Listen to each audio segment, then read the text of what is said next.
The text arrived between helping customers at my boutique. I'm leaving you and moving to Miami with my 20-year-old girlfriend. I've already emptied our joint account, haha. My hands didn't shake as I read it. My voice didn't waver as I helped Mrs. Peterson pick out a scarf. The only sign that my husband of 12 years had just nuked our marriage via text was a slight tightening around my eyes. I waited until Mrs. Peterson left, her purchase wrapped in our signature silver paper, before typing my response. Good luck. My name is Claire, and at 38, I'd just received the most callous goodbye in history. But while Mark was probably gloating over his grand exit, imagining me in tears over his betrayal, I was calmly locking up my boutique for the day. The signs had been there for months. The late nights at work that never matched his pay deposits. The sudden password changes on his phone. The way he'd started going to the gym religiously, buying new clothes, trying to recapture his youth. 3 months ago, I'd found a receipt for dinner for two at an expensive restaurant on a night he'd claimed to be working late. That same evening, I'd opened a separate bank account at a different bank.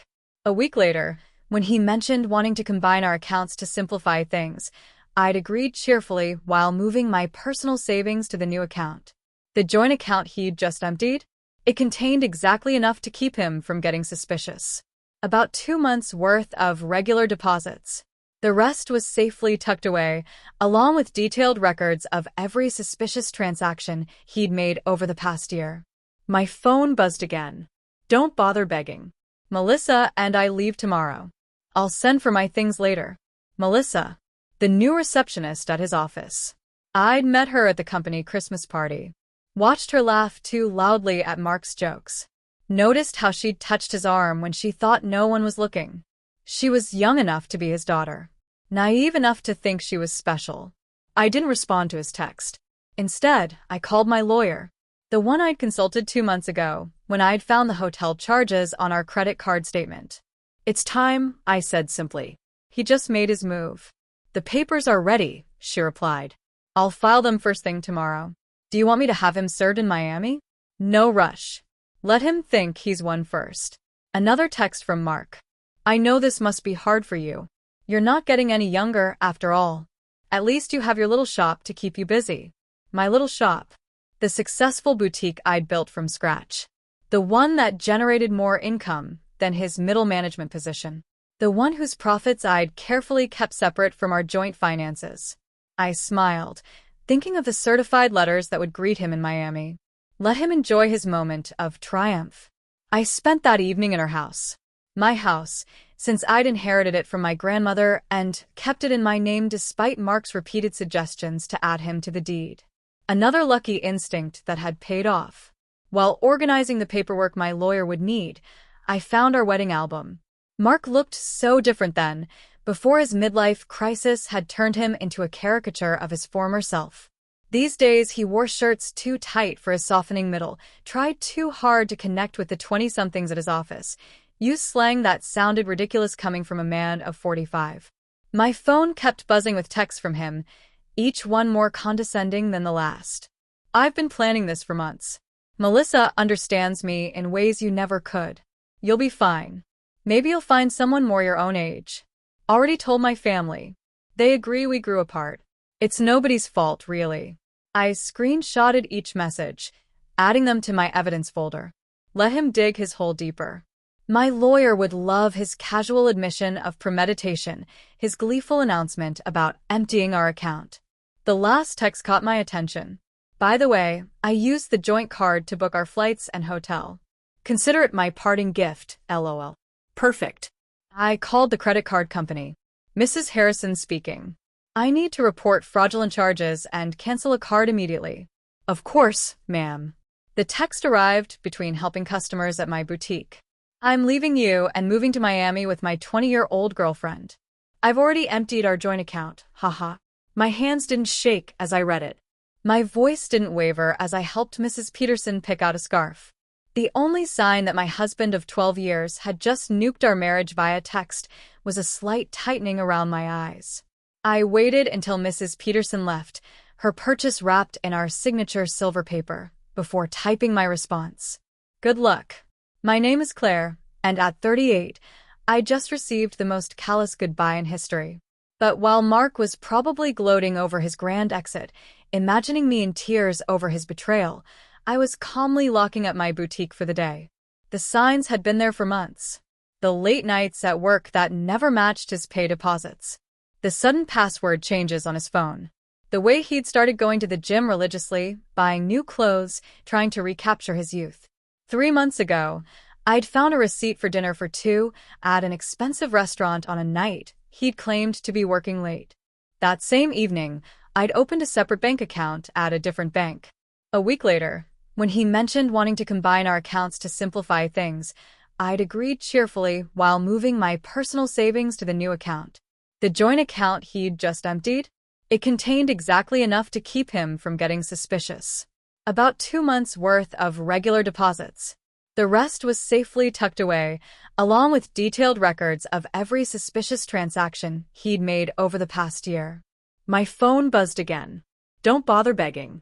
Melissa, and I leave tomorrow. I'll send for my things later. Melissa, the new receptionist at his office.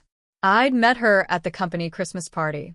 Watched her laugh too loudly at Mark's jokes. Noticed how she'd touched his arm when she thought no one was looking. She was young enough to be his daughter. Naive enough to think she was special. I didn't respond to his text. Instead, I called my lawyer.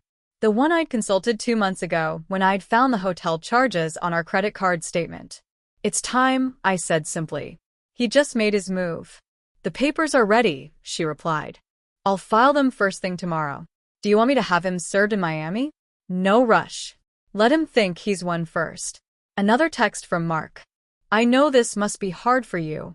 You're not getting any younger after all. At least you have your little shop to keep you busy. My little shop. The successful boutique I'd built from scratch. The one that generated more income than his middle management position. The one whose profits I'd carefully kept separate from our joint finances. I smiled, thinking of the certified letters that would greet him in Miami. Let him enjoy his moment of triumph. I spent that evening in her house. My house, since I'd inherited it from my grandmother and kept it in my name despite Mark's repeated suggestions to add him to the deed. Another lucky instinct that had paid off. While organizing the paperwork my lawyer would need, I found our wedding album. Mark looked so different then, before his midlife crisis had turned him into a caricature of his former self. These days, he wore shirts too tight for his softening middle, tried too hard to connect with the 20-somethings at his office, used slang that sounded ridiculous coming from a man of 45. My phone kept buzzing with texts from him, each one more condescending than the last. I've been planning this for months. Melissa understands me in ways you never could. You'll be fine. Maybe you'll find someone more your own age. Already told my family. They agree we grew apart. It's nobody's fault, really. I screenshotted each message, adding them to my evidence folder. Let him dig his hole deeper. My lawyer would love his casual admission of premeditation, his gleeful announcement about emptying our account. The last text caught my attention. By the way, I used the joint card to book our flights and hotel. Consider it my parting gift, LOL. Perfect. I called the credit card company. Mrs. Harrison speaking. I need to report fraudulent charges and cancel a card immediately. Of course, ma'am. Can you identify the charges? 2 first-class tickets to Miami booked today. Hotel charges at the Royal Palm. And I'll need to remove my husband as an authorized user. Do you have documentation of the fraud? Text messages from my husband admitting he used our joint card to book travel with his girlfriend after emptying our bank account. I'll be happy to forward them. The representative's professional tone couldn't quite hide her satisfaction as she canceled the charges. Mark and Melissa would arrive at the airport tomorrow to find their tickets invalidated. Their hotel reservation canceled. My phone buzzed again. Don't worry about the house. I'll let you stay there until you find something smaller. I actually laughed out loud at that one. Did he really think he had any claim to my grandmother's house? Had his ego grown so large that he'd forgotten whose name was on the deed? Another buzz. And I know the shop means a lot to you. We can work out a fair payment for your half. My half. Of my business. That I'd built myself, funded myself, grown myself while he complained about my long hours and called it my hobby. I poured a glass of wine, the good stuff I'd been saving for a special occasion. This qualified. Tomorrow Mark would learn some hard truths about property law and separate assets. But tonight I'd enjoy the quiet and plan my next chapter. Morning brought a flurry of increasingly angry texts from Mark. What the heck did you do to our credit card? The airline won't honor our tickets. The hotel canceled our reservation. Answer me. I silenced my phone and headed to my boutique. Friday was always our busiest day, and I had a new shipment of designer handbags to unpack. Life goes on, even when your husband runs off with a receptionist young enough to be his daughter. Around noon his mother called. Claire dear, Mark told us everything. About how controlling you've been. How you drove him away. He says you're being vindictive now, causing problems with his travel plans. I put her on speaker while I arranged a window display. Did he mention emptying our joint account and charging tickets for him and his girlfriend on our credit card? Silence. Then, well, he said you left him no choice. That you'd been cold and distant. Barbara, I have his texts. Would you like me to read them to you? The one where he bragged about taking our money? Or maybe the one where he mocked my age? Another pause. He did seem a bit cruel. I told him that text message was inappropriate. I appreciate the call, Barbara. I've always liked you. But I think it's best if we end this conversation now. My lawyer has advised minimal contact with Mark's family during the proceedings. Proceedings? Already? Goodbye, Barbara. By late afternoon, Mark's sister Amanda was spreading family gossip through mutual friends. Apparently Mark and Melissa were stuck at a budget motel near the airport. Their Miami dreams temporarily derailed. He tried using his personal credit cards, but those had been maxed out for months. Another red flag I'd noticed. My lawyer called with an update. The emergency hearing is scheduled for Monday. Given his admission of emptying the joint account and the documented credit card fraud, we're in a strong position to freeze all remaining assets. Has he been served yet? Not yet. But he'll get the papers at his new motel address. Speaking of which, his girlfriend's social media is providing excellent evidence. She's been posting about their adventure all day, including some choice comments about you. I smiled thinking of my own documentation, a year's worth of suspicious charges, hotel receipts, text messages that proved premeditation. Mark had been so focused on his grand escape that he'd never considered I might be watching, waiting, preparing. My phone buzzed with another text. You think you're so smart. But I made copies of all the boutique's financial records. Half that business is mine. I forwarded the text to my lawyer, adding it to the growing file of Mark's mistakes. Let him learn the hard way about separate assets and business ownership. Sometimes the best revenge is simply being prepared. The emergency hearing on Monday was everything I could have hoped for. Mark showed up in his new young wardrobe, designer jeans too tight for his age, a blazer that screamed midlife crisis. Melissa waited outside, her youth painfully obvious under the harsh courthouse lighting. My lawyer presented our evidence methodically. Mark's gleeful text about emptying our account, his credit card fraud, his documented history of hidden expenses. Each piece carefully collected over months of quiet observation. Your Honor, Mark's hastily hired lawyer attempted. My client admits to some rash decisions, but Mrs. Harrison's actions have been vindictive and calculating. Calculating? My lawyer countered. You mean prudent? My client protected her separate assets and maintained detailed records of her husband's suspicious behavior. That's not vindictive. That's smart business. The judge reviewed my documentation, the separate property deed to the house, the boutique's incorporation papers in my name only, the careful separation of business and personal finances that Mark had always complained about. Mr. Harrison, the judge addressed Mark directly. You admitted via text message to deliberately emptying a joint account and using shared credit cards to fund a trip with your girlfriend. Do you deny this? Mark shifted uncomfortably. I was just trying to make a clean break. By committing financial fraud? The judge raised an eyebrow. And now you're claiming rights to property that documentation shows is clearly separate from marital assets? The business grew during our marriage. Mark's lawyer tried again. My client is entitled to. The business was established before the marriage. My lawyer interrupted, and Mrs. Harrison maintained strict separation of business and personal finances throughout. We have documentation of every penny invested and earned. I watched Mark's face as reality started sinking in. He thought this would be easy. Empty our accounts, run off with his girlfriend, maybe claim half my business in the divorce.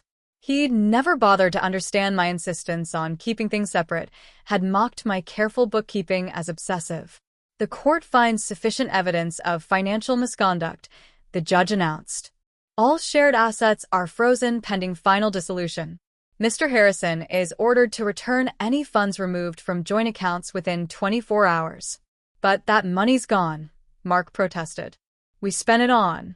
Then I suggest you find a way to replace it. The judge cut him off. And Mr. Harrison, the court takes a very dim view of using shared credit cards to fund adventures with paramours. Outside the courthouse, I heard Melissa asking Mark about their Miami plans. His response was lost in the sound of my heels clicking confidently across the marble floor, heading back to the business he'd never understood or respected. The next few weeks brought a string of increasingly desperate moves from Mark. He tried claiming the boutique had been his idea. He remembered investing money in its early days.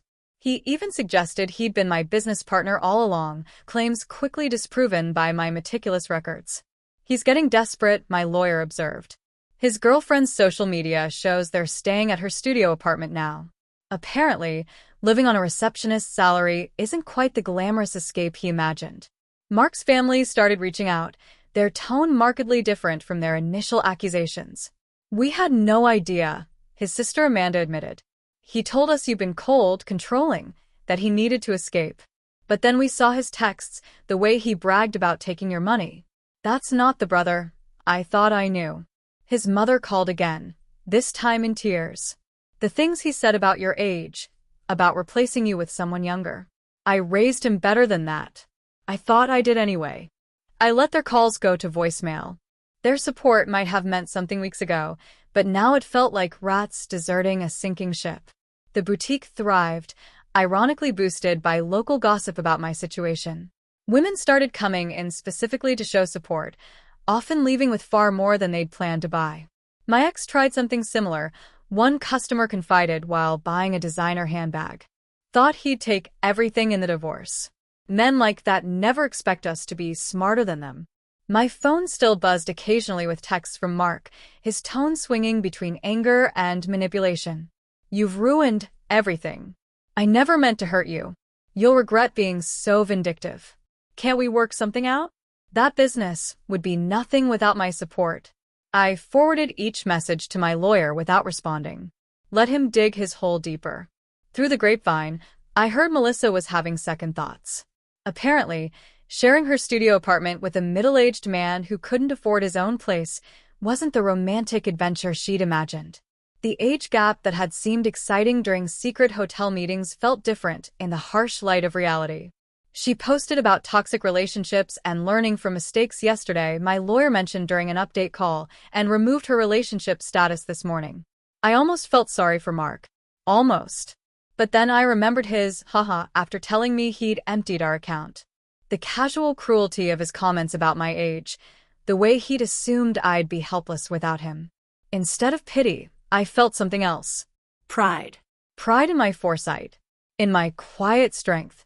In my ability to protect myself while he underestimated me. The final divorce hearing painted a very different picture from Mark's imagined triumph. Gone was his cocky attitude, replaced by barely concealed panic. Melissa was noticeably absent. She'd moved on to a coworker her own age, according to office gossip. Mark had shown up in his old clothes. The designer wardrobe apparently returned to help repay the joint account he'd emptied. His lawyer looked tired, probably from trying to find loopholes in my documented separation of assets. Your Honor, Mark's lawyer attempted one last time. Despite the separate property documentation, my client contributed to the growth of his wife's business through moral support and moral support? My lawyer interrupted. Like these text messages belittling Mrs. Harrison's business as a little shop? Or these social media posts calling it her hobby? The judge had clearly seen enough. The final settlement reflected my careful planning. I kept my house, my business, and my separate assets. Mark got his personal possessions and his car, which was worth less than he owed on it. "You've destroyed me," he hissed as we left the courthouse. "I'll have to move back in with my parents." "No, Mark, you destroyed yourself. I just made sure you couldn't destroy me too." His mother was waiting outside, ready to drive him to her house, his new home at 45. The irony of his situation wasn't lost on anyone. The man who'd mocked my age was now living in his childhood bedroom while I continued running my successful business. "You planned this all along," he accused. "You knew this would happen." "No, I just paid attention, and unlike you, I understood the value of keeping good records." His mother stepped between us. "That's enough, Mark. You've embarrassed yourself enough already." As they walked away, I heard her start in on him. "Honestly, what were you thinking? A 20-year-old? Emptying bank accounts? Sending those horrible texts?" I watched them disappear into the parking lot, feeling nothing but relief. Mark had thought he was writing the ending to our story with that cruel text. Instead, he'd merely set my carefully laid plans in motion. My phone buzzed, not with texts from Mark this time, but with notifications of new orders for my boutique's website. Life was moving forward, just not in the direction he'd imagined. Part 3. Segment 1. 600 words. 6 months after the divorce was finalized, my boutique had expanded to a second location. The irony wasn't lost on me. While Mark struggled to rebuild his life, the little shop he dismissed was thriving. I'd hired 3 new employees and launched an online store that was gaining traction nationally. News of Mark's situation trickled back through mutual acquaintances. He tried dating apps but found women his age weren't interested in a middle-aged man living with his parents. Younger women, having heard about his history through office gossip, steered clear. Melissa had apparently warned her friends about him, sharing screenshots of his desperate attempts to win her back after she'd left. His career suffered too. The company's HR department had launched an investigation into his relationship with a subordinate, resulting in a formal reprimand. The promotion he'd been expecting went to someone else, someone who didn't have a history of inappropriate relationships with reception staff. He tried to claim age discrimination, Amanda told me during an unexpected visit to the boutique. Said they were punishing him for dating someone younger. HR just added that complaint to his file. I was surprised to see his sister in my store, but her presence spoke volumes about how thoroughly Mark had alienated his own family. "I know we didn't support you at first," she admitted, running her fingers over a silk scarf. "He played the victim so well. But watching how he handled everything, how he acted afterward, I'm ashamed we ever believed him." My lawyer kept me updated on Mark's continued attempts to challenge the divorce settlement. Each petition was denied. His claims of unfair distribution dismissed, based on the evidence of his own actions. He actually tried arguing that his text about emptying the account was just a joke, she told me, laughing. The judge asked if haha made theft less illegal. The boutique's success brought unexpected validation. Local business magazines wanted to feature my story, not as a scorned wife, but as a savvy businesswoman who'd protected her interests. Young entrepreneurs asked for advice about keeping business and personal finances separate. "The best protection is preparation," I told one young woman who reminded me of Melissa. "And always trust your instincts." Mark's mother called occasionally, usually after he'd done something particularly self-destructive. He'd tried online gambling, hoping for a quick fix to his financial problems. He'd gotten involved with a pyramid scheme that promised fast returns. Each attempt to recover his former lifestyle just dug him deeper into trouble. "I don't know where we went wrong with him," she sighed during one call. "His father and I offered to help him get back on his feet if he'd just take responsibility for his actions. But he's still blaming everyone else. You, Melissa, his company, the judge." I listened politely, but maintained my distance. Their family drama wasn't my problem anymore. My life had moved forward, filled with plans for a third boutique location and a possible expansion into luxury accessories. The only reminder of Mark's impact on my life was a framed screenshot hanging in my office, his final text before I blocked his number.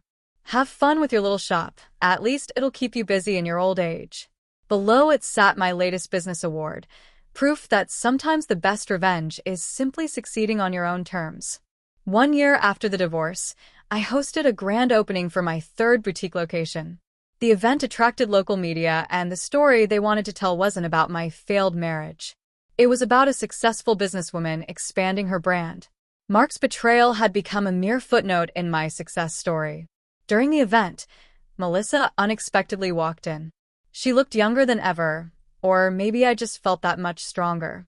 She shifted uncomfortably, clutching her purse like a shield. "I owe you an apology," she said quietly. "I believed everything he told me about how you were cold, controlling, how you didn't support his dreams. Then I watched him try the same manipulation tactics on me when things got tough." I continued arranging a display of designer sunglasses. "Those weren't his dreams, Melissa, they were escapes. There's a difference." "I know that now." She paused, then added, "He tried to move in when you froze the accounts. Thought my studio apartment would be temporary. After 2 weeks of him complaining about the size of my closet and suggesting I take out a loan for a bigger place, I understood what you meant about the difference between dreams and escapes." I actually laughed at that. "Let me guess, he had big plans but no way to fund them?" "Exactly. Everything was going to work out once his investments paid off, once he got that promotion, once his cryptocurrency definitely increased in value." She shook her head. "I'm dating someone my own age now. We have student loans and a small apartment, but at least we're building something real." After she left, my assistant manager whispered, "Was that the girlfriend?"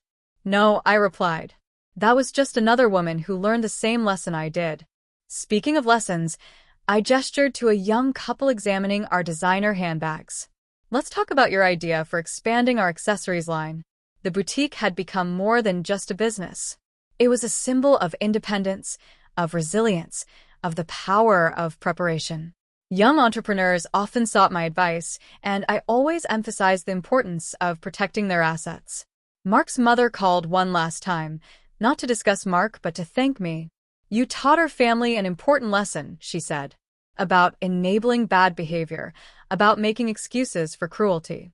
Mark's still living at home, still blaming everyone else for his problems. But we're not defending him anymore. That's your legacy to our family, showing us the difference between supporting someone and enabling them.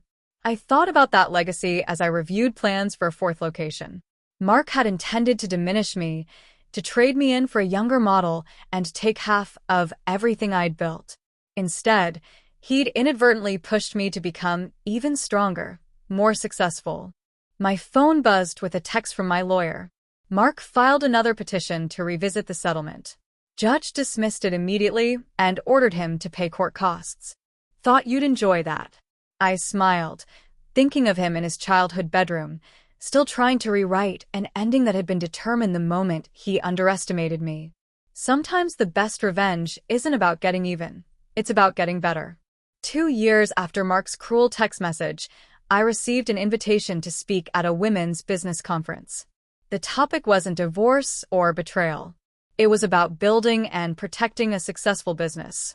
My story had evolved from cautionary tale to inspiration. During the Q&A session, a woman asked about keeping business and personal finances separate. "My husband says I'm being paranoid. That marriage means sharing everything."